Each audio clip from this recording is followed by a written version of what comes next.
오늘 우리 함께 나눌 말씀은 누가복음 7장 36절에서 48절 말씀입니다. 누가복음 7장 36절에서 48절 말씀. 제가 한 절 읽고 여러분들 한 절 읽고 교독하도록 하겠습니다. 한 바리새인이 예수께 자기와 함께 잡수시기를 청하니 이에 바리새인의 집에 들어가 앉으셨을 때에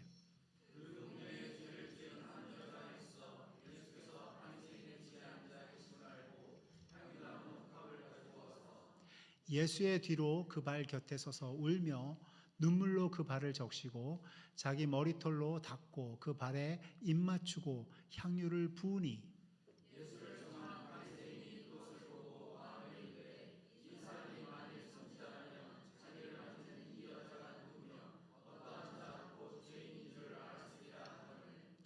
예수께서 대답하여 이르시되 시몬아 내가 내게 이를 말이 있다 하시니 그가 이르되 선생님 말씀하소서.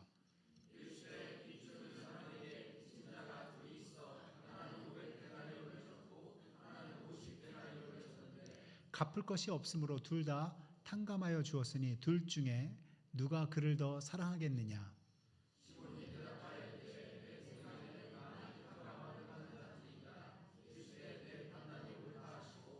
그 여자를 돌아보시며 시몬에게 이르시되 이 여자를 보느냐 내가 내 집에 들어올 때 너는 내게 발 씻을 물도 주지 아니하였으되 이 여자는 눈물로 내 발을 적시고 그 머리털로 닦았으며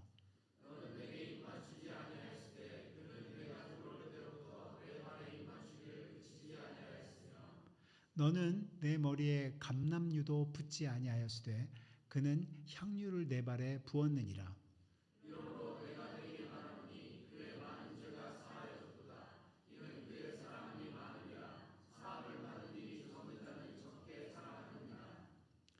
우리 다 같이 읽겠습니다. 이에 여자에게 이르시되 내 죄사함을 받았느니라 하시니 아멘.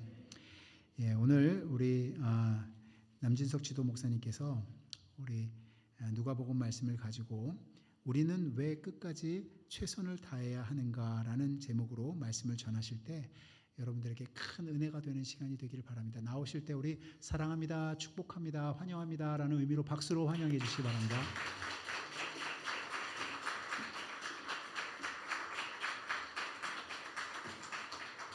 네, 반갑습니다. 반가워요. 자, 오늘 이제 마지막 주죠. 벌써 마지막 주네요, 올해. 그래서 많이 망설였어요. 그래도 내가 명색이 저쪽 교회 담임 목사인데 이게 이렇게 하는 게 맞나? 그러다가 그래, 뭐 저쪽 저 교회도 한 3년 됐으니까 저 뗄 때가 됐지. 뭐 만날 내가 거기 강단에 서서 뭐 한다고 뭐가 대수겠냐. 이제 저 뗄 때가 됐으니까 여기 와서 전해도 되겠다 이런 생각을 하게 됐어요. 그 지난번에 성탄절 칸타타 하는데 진짜 와보고 싶었는데 내가 못 나왔어요. 근데 오늘 찬양하는 거 보니까 성가대가 아유 많이 발전했네요. 정말 아주 칭찬드리고 싶고 하나님 굉장히 기뻐하실 것 같아요. 오늘 지휘자가 특별히 돋보이는 것 같습니다.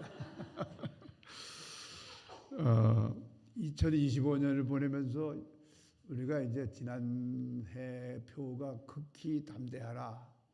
어떻게 극히 담대하게 잘 버텼습니까?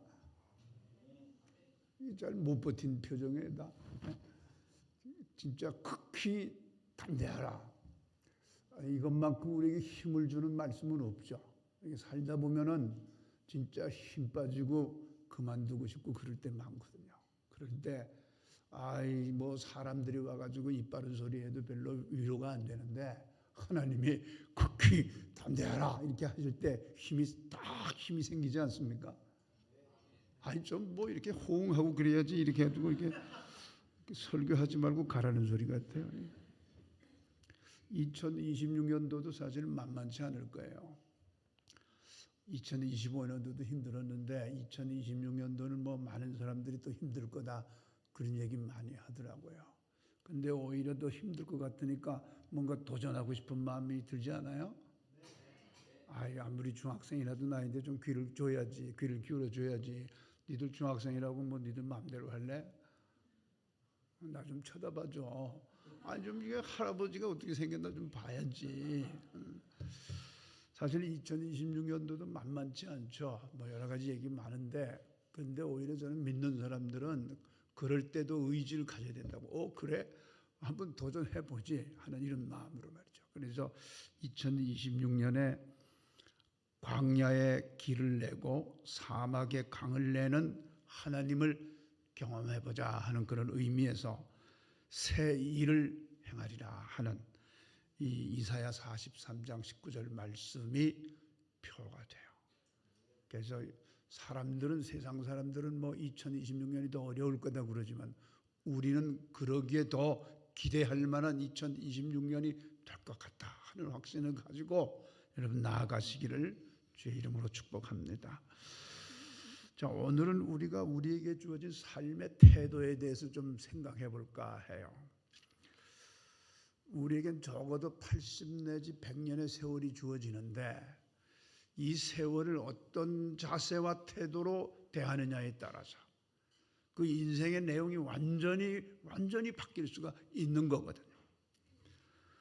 삶에 대해서 어떻게 대하고 있느냐 하는 이것이 굉장히 상투적이고 전형적인 주제예요. 뭐 새로울 게 없을 것 같아요. 근데 한번 물어봅시다, 여러분에게. 우리는 왜 끝까지 최선을 다해야 됩니까? 누가 여러분에게 물어봤어요?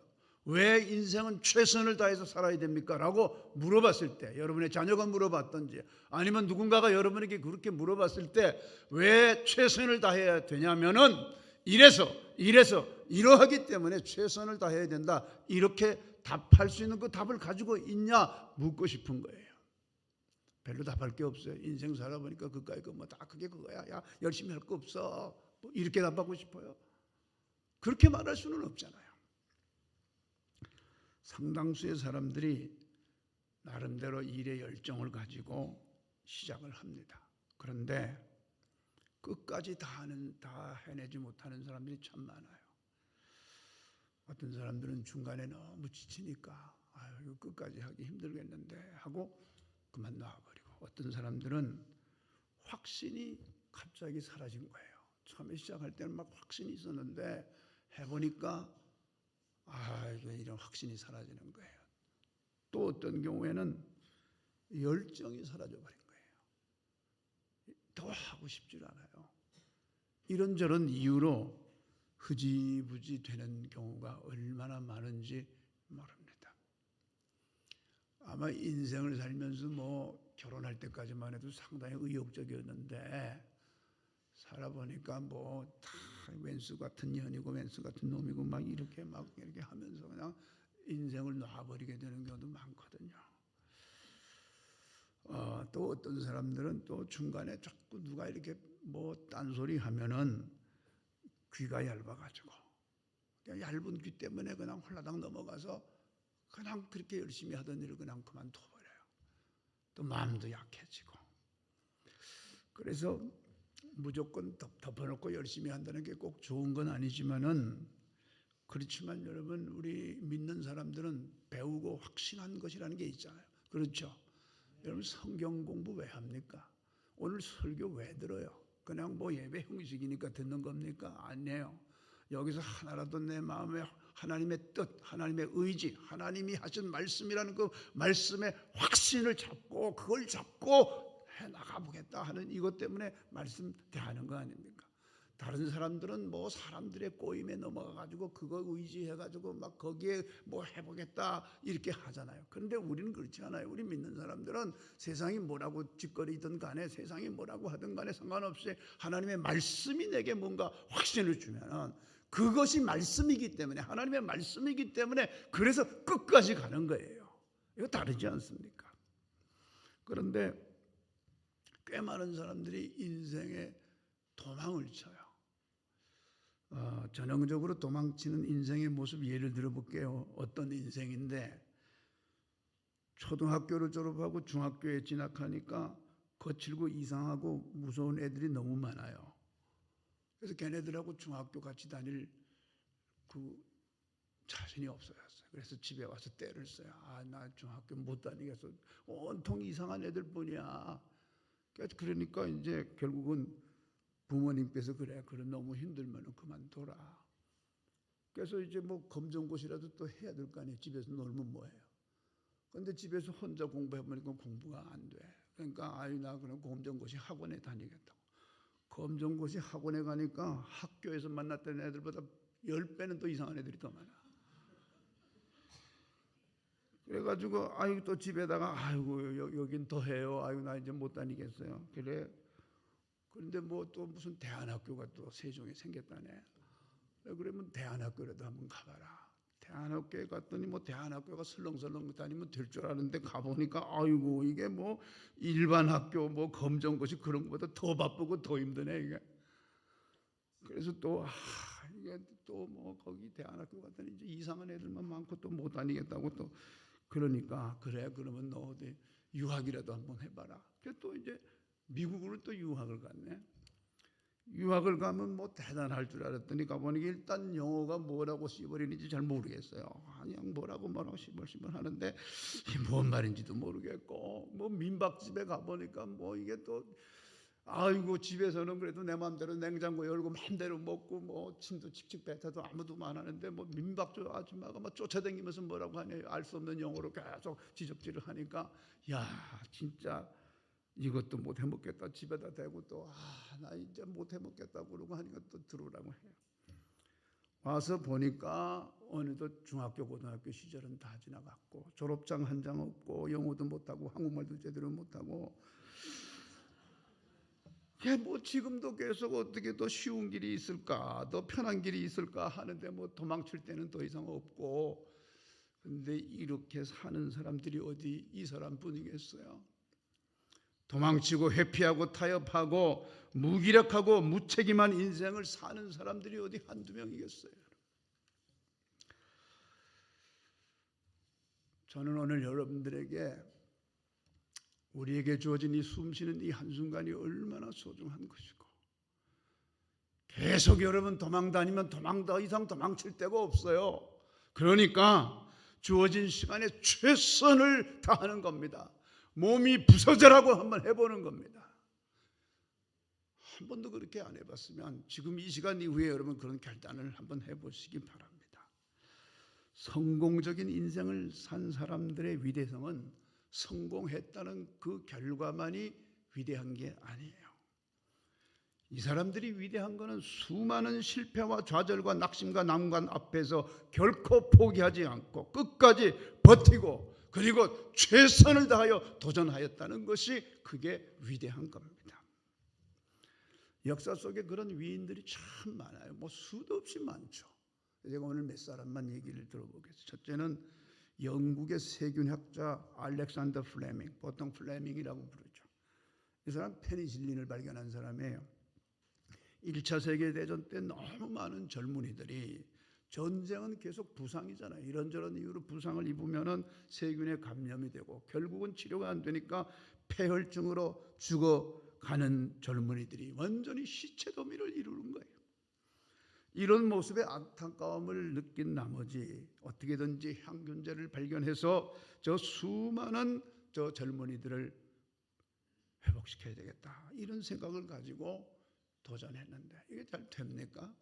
지금이야 뭐 페니실린 아무것도 아니지만 그 당시에 그게 쉽지 않았거든요.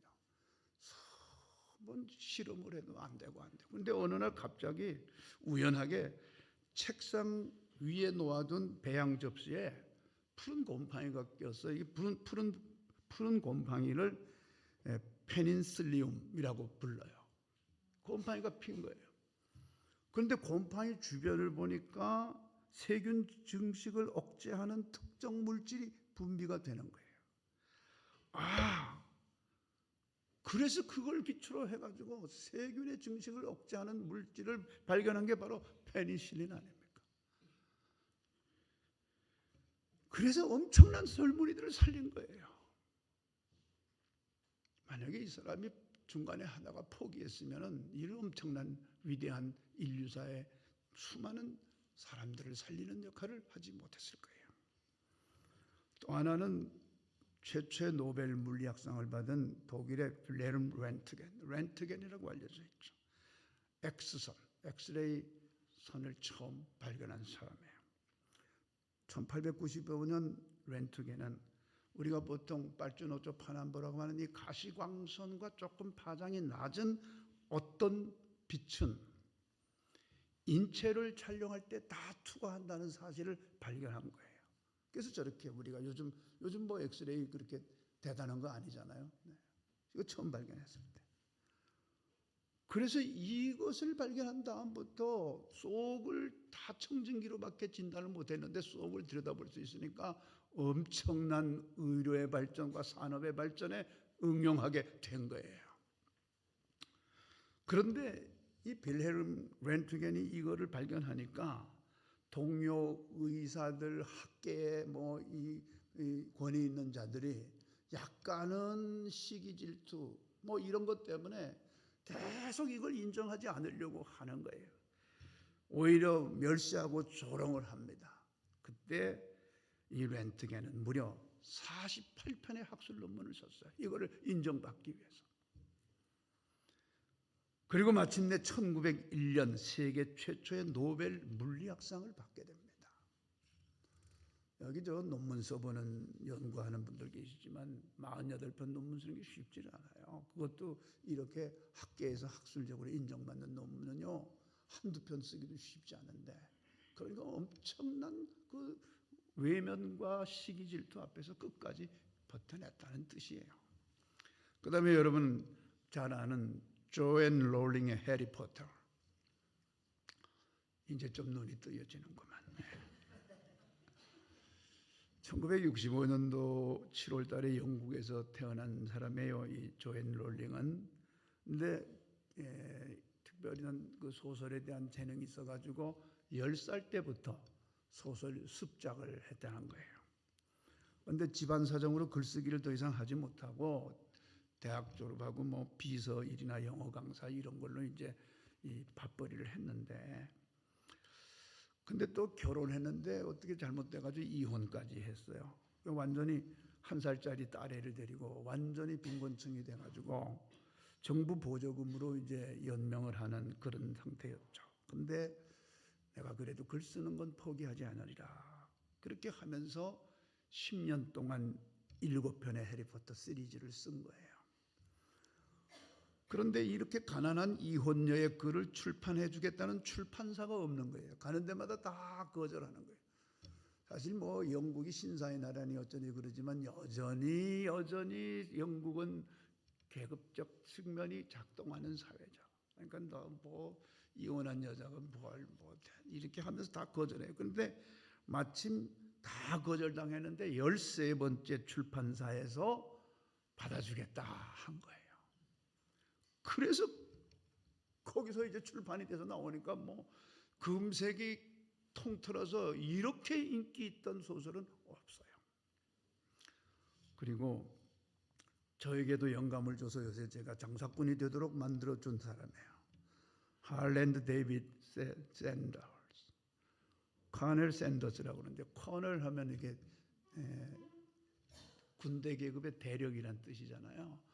근데 이제 미국 남부에서는 커넬 하면 좀 이게 점잖은 그 신뢰할 만한 존경할 만한 아저씨들을 부를 때 커넬이라고도 이제 부르는데, 그래서 이 사람 커넬 샌더스인데 KFC 창업자죠.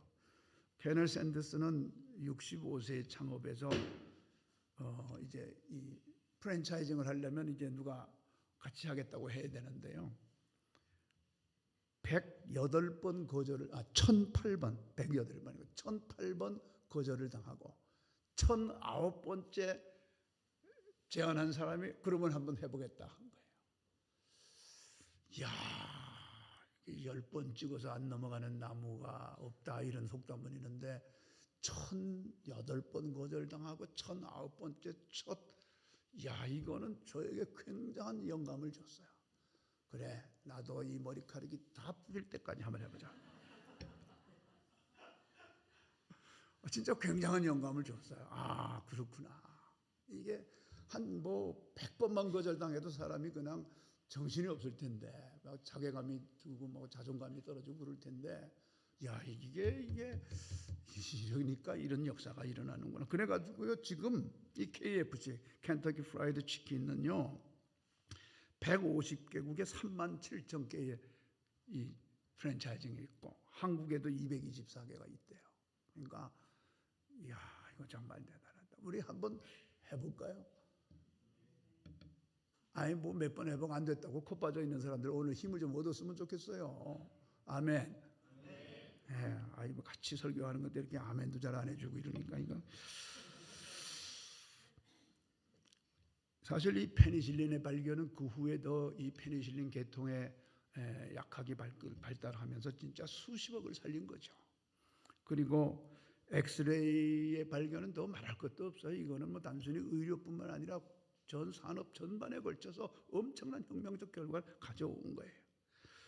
조앤 롤링의 이 해리포터는요 65개국어로 번역이 됐고 책만 5억 부 이상이 팔렸고 영화로 13조 수익을 얻었어요.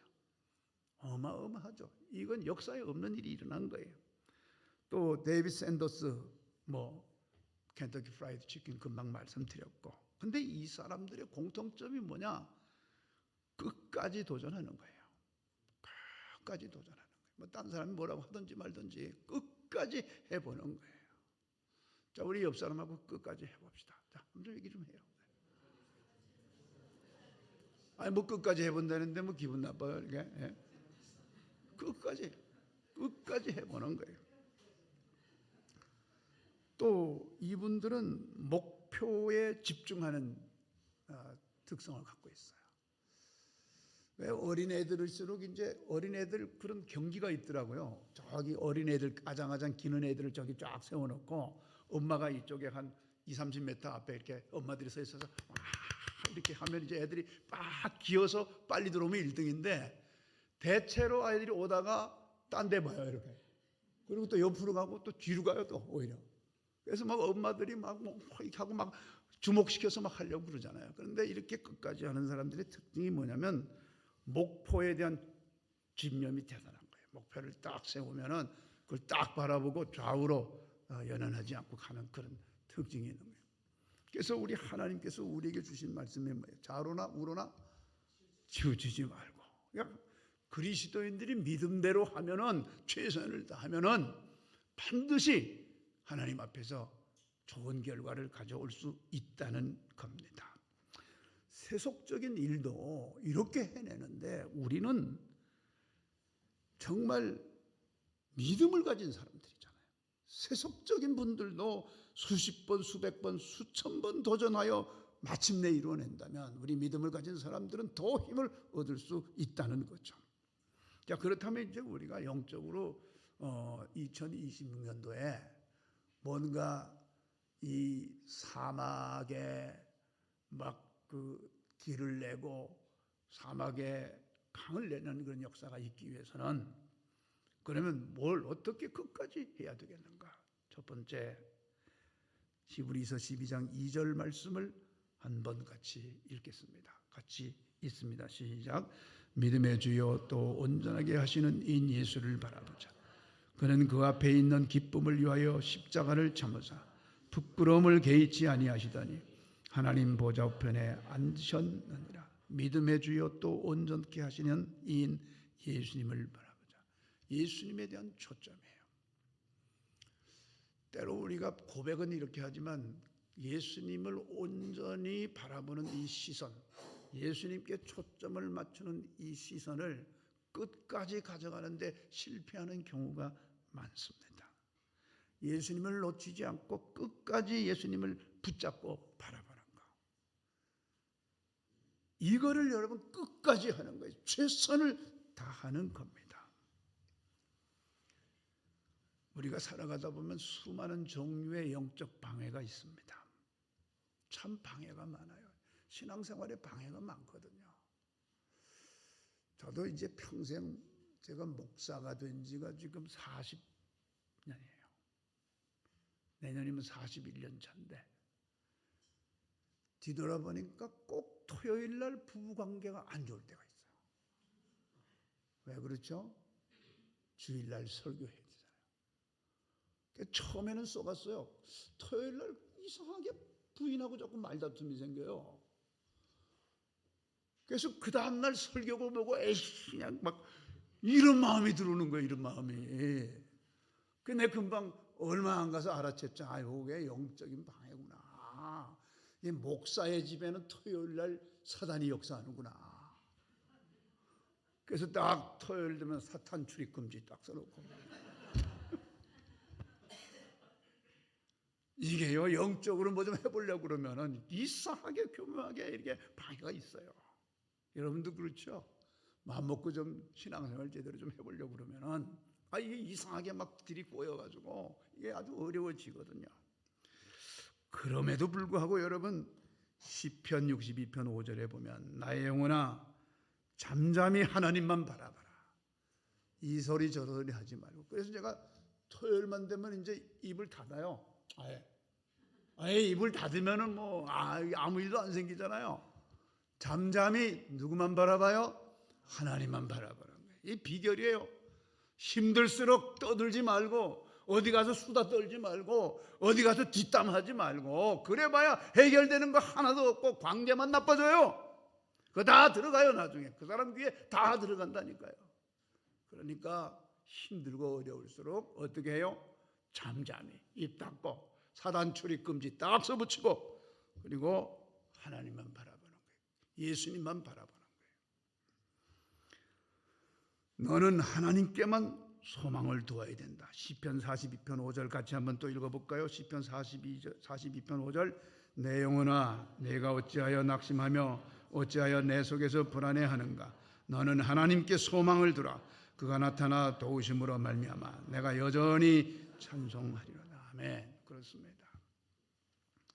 그리고 사도행전 20장 24절에 보면은 나는 예수께 받은 사명 곧 하나님의 은혜의 복음을 증언하는 일을 마치려 하면은 나의 생명조차 조금도 귀한 것으로 여기지 아니하노라.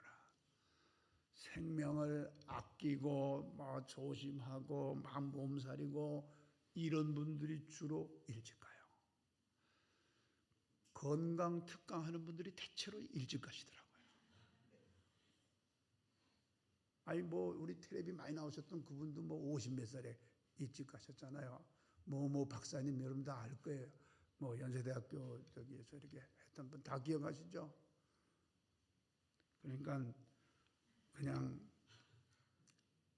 예수님께 받은 사명 곧 하나님의 은혜의 복음을 증언하는 일을 마치려 하면은 나의 생명조차 조금 더 귀한 것으로 여기지 아니하겠다. 예수님을 바라보고 예수님이 내게 주신 그 사명에 집중하면서 죽기를 각오하고 최선을 한번 다해 보자는 거예요.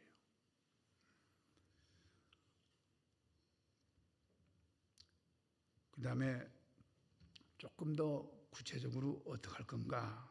에베소서 5장 16절 말씀을 우리 한번 같이 또 간단하니까 읽어봅니다. 시작.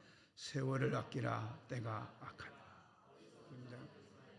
오직 주의 뜻이 무엇인지 알아. 여기까지만. 요만큼만. 네, 됐습니다. 네.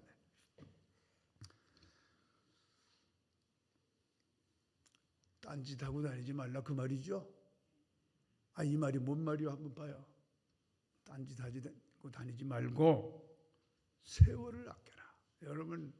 여러분이 몸뚱아리가 뭐 그렇게 오래 갈 것 같아요? 저 보세요. 나 이렇게 될 줄 몰랐어요. 맨날 병원에 다닐 줄 누가 알았겠어요? 늘 그냥 힘있게 강건하게. 제 주변에 있는 분들이 그러더라고요. 누구 얘기 들어보니까 우리 이사장님 뭐 10년 전만 해도 카리스마 장난 아니었다는데 요새 왜 이렇게 희미합니까? 뭐 세월을 이기는 장사는 없어요, 여러분. 세월 지나면 다 이렇게 늙어가는 겁니다. 그러니까 세월 아껴야 돼요. 언제까지 젊음이 여러분을 붙잡고 있지 않아요. 세월이 지나가면 젊음은 떠나가고. 그러니까 어리석은 자가 되지 말고 오직 영적인 것에 집중해야 돼요. 그리고 제일 어리석은 게 뭐예요? 당해보고 그제서야 깨닫는 거예요. 이미 늦었어요. 아니 낭떠러지에서 뛰어내리면 죽는다는 거 몰라요? 똑 떨어져 봐야 되나 그거? 술 취하면 다 뺏긴다는 건 몰라요? 남자들 여자 좋아하면 인생 아주 망치는 건 몰라요? 다 알아요, 다. 그 어리석은 짓을 하지 말라 이거예요. 그러니까 세월을 아끼고 오직 영적인 것에, 그리고 입에 풀칠하는 거 여러분 다 살게 돼 있어요. 너무 그렇게 거기에 집중하지 말고 주님 하신 말씀대로 먼저 그 나라와 그 의를 구하라. 그리하면 너에게 필요한 거 다 주시겠다 하는 이 약속을 믿고 주님 일에 최선을 한번 다해 보는 거예요. 골로새서 3장 23절에 보면 무슨 일 하든지 마음을 다하여 주님께 하듯 해라. 사람에게 하듯 하지 마라.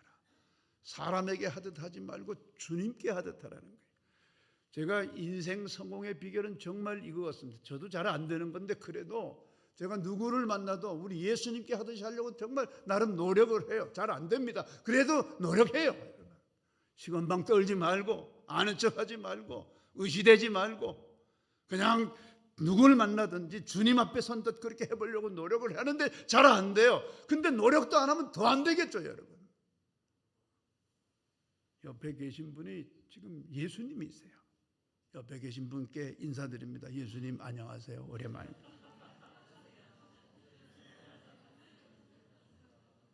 진짜 내 옆에 있는 나와 함께하는 분들을 주님이라고 생각하고 예수님이라고 생각하고 우리가 대한다면은 그러면은 뭐 안 될 게 뭐가 있겠습니까?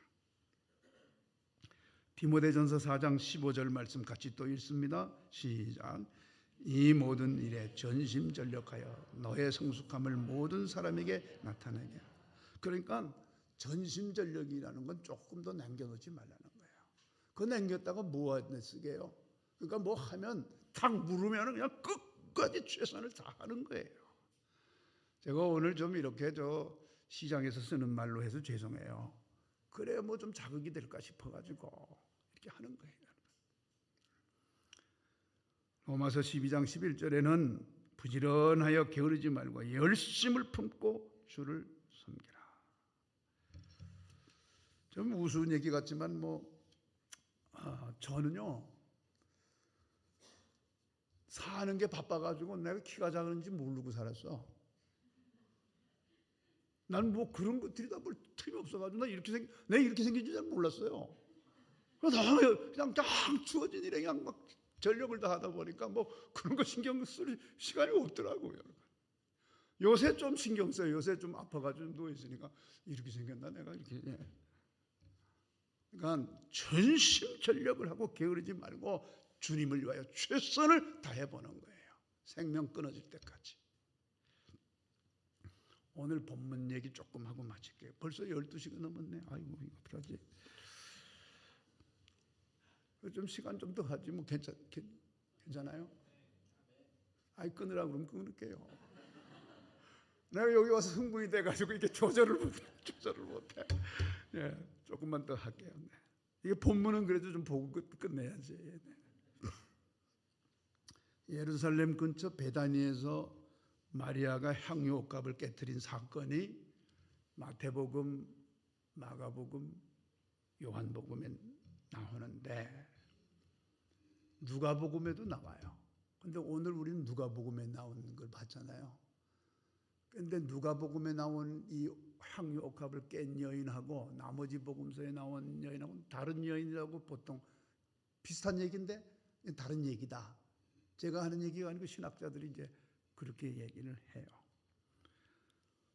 근데 이 여인은 이름은 안 나오는데 죄 많은 한 여자 이렇게 이제 묘사가 돼요. 그러니까 죄 많은 한 여자가 있었는데 이 여자가 예수님이 왔다는 소리를 듣고 가가지고 향유옥합을 깨뜨리고 그리고 자기 머리털로 다 이렇게 닦아내리고 눈물로 그렇게 했다. 뭐 이런 얘기예요.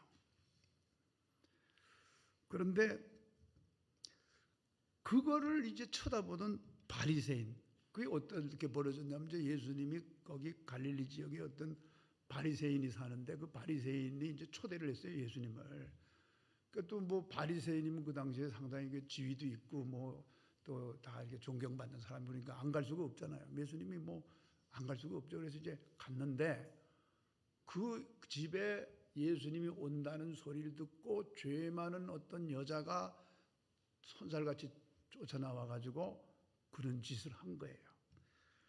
그러니까 이 바리새인이 뭐라 그러냐면은 아니 예수 이 사람 말이야 이게 진짜 자기가 신통한 선지자면은 이 여자가 어떤 여자인지 알았을 텐데 그런데 왜 이 여자를 제지하지 않고 그냥 둔단 말인가 하고 속으로 생각을 했어요. 그 속으로 생각하는 걸 예수님이 알았겠어요? 못 알았겠어요? 이렇게 졸고 있는데 뭐 어떻게 알았겠어요? 그러니까 예수님이 이제 알아챈 거예요. 알아챈 거예요. 그렇게 얘기하는 거 속으로 얘기하는 걸 다 알아챈 거예요. 그러면서 이제 그 사람에게 이렇게 얘기를 하는 거예요. 어떤 사람이 빚이 500데나리온 빚이 있다. 우리 돈으로 따지면 한 1억 정도 빚이 있는 사람이 있다. 또 어떤 사람은 그것의 10분의 1인 50데나리온의 빚이 있다. 그러니까 우리 돈으로 요즘 따지면 1,000만 원 정도 빚이 있다. 근데 1억 빚진 사람 또 1,000만 원 빚진 사람을 빚을 탕감해 줬다면은 누가 더 고마워하겠느냐? 퀴즈예요. 여러분에게 묻습니다. 1억 탕감받은 사람하고 1,000만 원 탕감받은 사람이 있다면 누가 그 탕감받은 거를 더 고마워하겠어요? 틀릴까 봐 겁나서 그래요? 자, 1억 손 들어봐요. 그렇죠. everybody 1억이죠. 안 듣는 사람은 지금 설교를 안 듣는다는 뜻이고 안 듣네. 당연히 많이 탕감받은 사람이 더 고마워하고 더 사랑하는 증거겠죠 라고 답을 하니까 그렇다. 그렇다면 한번 얘기를 해보자. 내가 올 때 말이야 당신은 날 초대해놓고 발 씻을 물도 주지 않고 입맞춤도 없었고 감남류도 붓지 않을 정도로 나를 홀대를 했다. 당신 날 초대해놓고도 나를 아주 우습게 대접을 했다. 초대했으면 그 이스라엘 사람들이 보통 손님이 오면 기본적으로 하는 거는 좀 해야 맞이해야 되는데 아무것도 안 한 거예요. 그랬고 그런데 이 여자는 나를 초대한 사람도 아닌데 눈물로 발을 적시고 머리털로 닦아주고 내 발에다가 이불 맞추기까지 하고 거기다가 감람류를 다 부었다면은 내가 누구를 더 사랑해야 되겠느냐? 누구를 더 사랑해야 됩니까? 죄 많은 여인이라고 표현된 이 여인을 사랑하는 건 당연한 것 아니겠느냐? 그러면서 이 여인에게 죄를 사고 구원을 선포를 했어요. 이것은 무엇을 의미하는가 하면요. 바리새인은 그 당시에 존경받는 위치에 있었고 영향력도 있었고 재력도 있었고 율법에 대한 지식도 있었고 종교적인 지위도 있었어요. 어떻게 보면 모든 걸 다 갖고 있었던 사람이죠. 그렇지만 그렇다고 해서 예수님께서 그에게 어떤 큰 은혜를 내리지는 않는다는 거예요. 오히려 반대로 죄 많은 여자라고 표현될 정도로 이 여자는 율법적으로 부정하고 성적인 부도덕성을 지니고 있고 너무나 가난하고 이 집 저 집 다니면서 문전걸식하고 일용노동으로 생계를 유지하는 그런 여자일 것이고 또 이방인이면서 과부가 되었다면은 정말 멸시와 천대의 대상이었을 것인데 누구도 가까이 하기를 꺼려하는 그런 사회적 차별과 멸시의 대상인 여인이었을 것인데 이 여인이 이런 사회적 편견과 멸시와 정죄의 시선에도 불구하고 예수님께 도발적으로 다가가 가지고 자신이 가지고 있는 마지막 최고의 재산인 이 향유옥합을 깨트리고 그 어떤 시선에도 불구하고 그 시선에 아랑곳하지 않고 예수님께 나아간 거예요. 최선을 다한 거예요. 여러분 예수님께 최선을 다하는데 여러분에게 문제가 되는 게 뭡니까? 뭐가 문제가 됩니까? 우리에게 문제가 되는 게 뭡니까? 내가 이제 2026년도에는 진짜 예수님께 그냥 최선을 다하고 싶은데 뭐 이것 때문에 안 될 것 같고 저것 때문에 안 될 것 같은 거 이런 것들이 이 여인보다 더 많이 있습니까?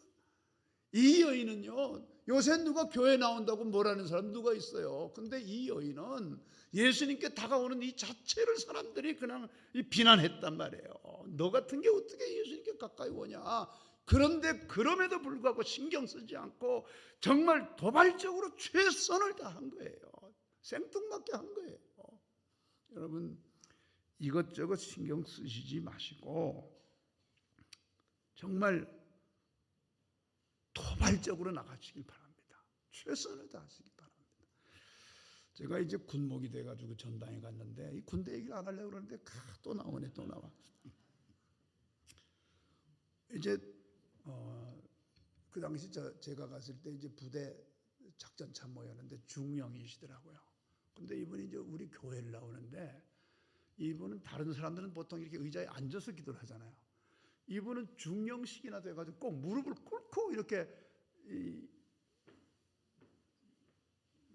의자가 놓여 있으면 강단을 향해서 무릎을 꿇는 게 아니에요. 왜냐하면 좁잖아요. 이렇게 옆으로 해가지고 무릎을 꿇고 막 이렇게 간절하게 기도를 하더라고요. 야, 이게 중령식이나 돼가지고 이렇게 간절 참 특이하신 분이에요. 그래서 너무 궁금해서 이제 가까이 하고 해서 좀 얘기를 들어보니까 이제 사연이 이런 사연이더라고요. 이분은 이제 뭐 사관학교를 나왔거나 뭐 ROTC를 했거나 그런 사람이 아니고 6.25 끝난 60년대에 입대를 했다가 그 전에는 현지 임관 뭐 이런 게 있었나 봐요. 그래가지고 하사관을 했다가 장교로 임관해서 이제 소대장이 됐는데 전방부대에서 소대장을 하는데 그 어떤 처녀하고 눈이 맞았대요. 그래가지고 이제 처녀하고 뗄래야 뗄 수 없는 관계가 돼버린 거예요. 그런데 이 처녀는 초등학교도 제대로 졸업을 못한 분이고, 근데 이분은 하나님을 아는 사람이라서 이제 결혼을 하고 가정을 이루었는데 아무래도 뭐 배움이 적은 부인이다 보니까 또 이제 이 고급 장교가 될수록 또 이 사관학교를 나오신 분들이나 이런 분들의 그 부인들하고 비교해 보면은 참 이게 어려움이 많잖아요. 그래서 자기 그 아내에 대한 안타까움이 크시니까 그렇게 그냥 새벽에 나와서 이렇게 기도를 하는 거예요. 그래서 그 아내가 제가 궁금해졌어요. 도대체 어떤 분일까? 그래서 신방을 가장하여 확인하러 갔습니다. 네.